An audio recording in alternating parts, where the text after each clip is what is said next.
Et salut à tous, c'est l'élevage du 22 et on se retrouve dans cette nouvelle vidéo pour faire un tuto. Donc ce tuto là, ça va être couper les griffes d'un coq ou d'une poule. Donc là on est en présence de Rico. Et Rico, il a un sacré problème, c'est qu'il n'arrive jamais à user ses griffes. Donc pourtant il a tout ce qu'il faut pour les user. Mais il n'arrive jamais à les user. Donc je vais vous montrer comment on fait pour tailler les griffes d'une poule. Bien sûr, ça c'est pas à faire sur toutes les poules. Il y a des poules, elles arrivent à user leurs griffes naturellement. Rico, lui, c'est parce qu'il a des problèmes, je sais pas pourquoi, il n'arrive pas. Peut-être à cause de ses plumes aux pattes. Donc de toute façon, on va lui faire un petit nettoyage des pattes en même temps. Donc là, comme vous pouvez le voir, Rico, il a un sacré problème, c'est que sa griffe est énorme. Ça le gêne pour marcher, vraiment, il a du mal à courir et tout avec. Donc alors, attendez, je vais vous montrer qu'est-ce qu'il faut. Donc déjà, il vous faut du gel hydroalcoolique. Donc ça, c'est très simple, c'est pour désinfecter. Désinfecter ça, c'est une pince. Donc, normalement on utilise ça pour les chats et les chiens pour leur couper les griffes, mais ça peut s'utiliser aussi pour les lapins, les cochons d'Inde et les poules. Donc ça on peut le faire sur les gallinacés, mais éviter sur les faisans et aussi les canards, parce que les griffes ça leur sert beaucoup aux canards et aux faisans. Moi sur mes faisans, quand j'en avais avant, je faisais pas du tout, ils arrivaient à user constamment leurs griffes. Et pour Donald, il a des très grandes griffes, mais chez les canards c'est tout à fait normal.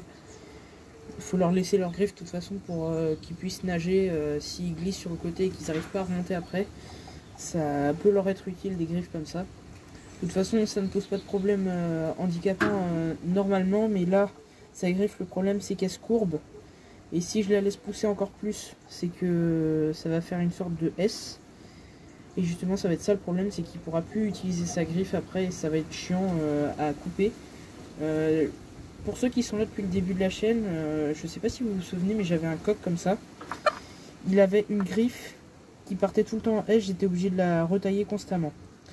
Donc là, ce qu'on va faire, c'est prendre le gel hydroalcoolique, en mettre, donc vous frottez bien. Avant faut laver bien sûr. Il faut laver votre outil avant de le faire. Donc moi il sert depuis un moment déjà, mais il faut bien badigeonner partout sur l'objet, faire comme ça pour que ça va bien à l'intérieur. Et maintenant je vais vous montrer comment faire. Donc là vous voyez bien, il y a une veine à l'intérieur de la griffe de la poule. Donc elle est facilement visible chez Rico parce qu'il a les griffes blanches, mais ça pourrait être plus compliqué chez une poule noire. Donc je sais pas si on voit bien, mais là il faut tailler à peu près vers ici. Voilà, sa griffe est beaucoup mieux comme ça. Après chez Rico, il faut tailler vraiment pas très court parce que sinon il ne pourra plus les utiliser. Chez d'autres poules, il faut les tailler plus court que ça. Donc le problème avec Rico, c'est que c'est un coq qui est vraiment très énergique.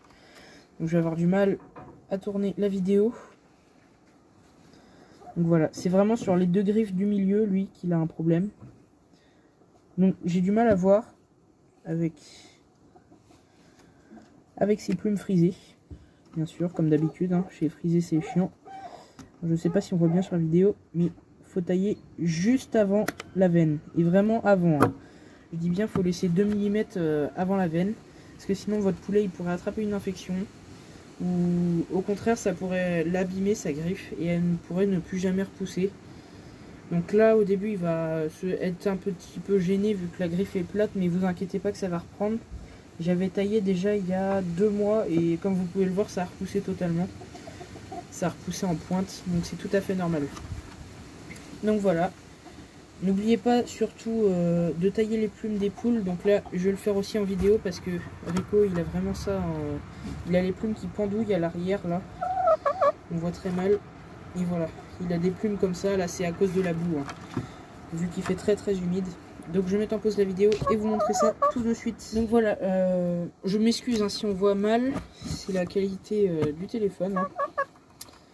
Donc comme vous pouvez le voir, Rico il a des sortes de petites boulettes là qui sont collées à ses plumes. Et ça il n'arrive pas à les nettoyer parce que c'est vraiment à son arrière-train. Et vu qu'il est frisé, ça lui complique plus la vie qu'autre chose. Donc ce qu'on fait, c'est qu'on coupe aux endroits où il y a des cacas comme ça. Comme ça, il sera beaucoup moins embêté. Hein. Moi, je vous dis ça, c'est pour le bien de la poule. Parce que sinon, elle est très très embêtée au quotidien. Ça l'embête vraiment beaucoup. Hein. C'est plus énervant qu'autre chose, mais ça peut vraiment embêter votre poule si elle se fait des grosses boules de boue. J'ai une poule comme ça qui m'avait fait ça une fois. Ça l'embêtait vraiment pour courir et tout. J'ai dû couper la moitié de ses plumes comme ça. Donc bien sûr, évitez de faire ça quand il fait très froid. Mais là, vu que c'est des plumes qui sont totalement souillées, comme vous pouvez le voir, elles ne servent plus du tout à l'isolation. Elles l'encombrent plus qu'autre chose. Donc je coupe vraiment les plumes des pattes. De toute façon, Rico, c'est un coq qui ne va pas participer à des concours. Hein. Il est encore à retravailler, même s'il a déjà un beau plumage.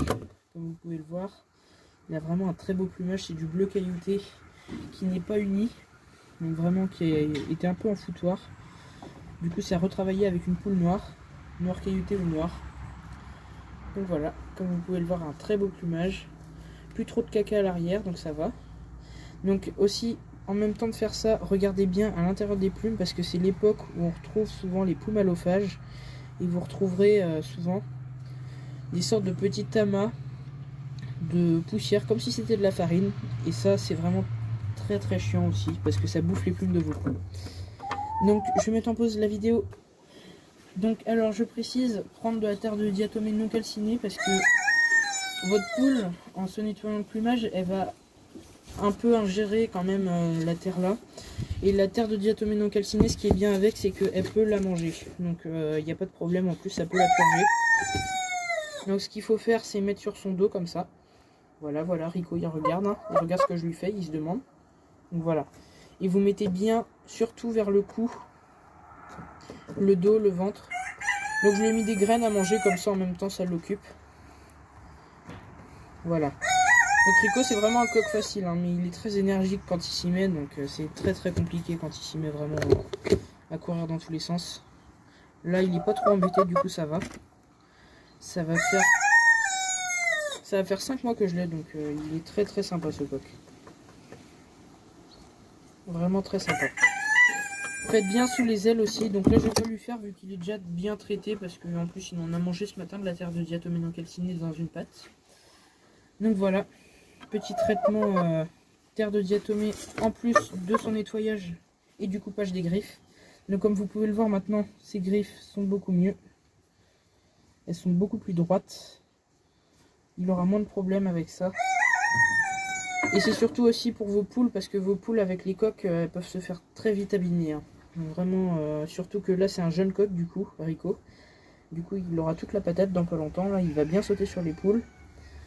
Donc voilà, j'espère que la vidéo vous aura plu et je vais vous dire à la prochaine.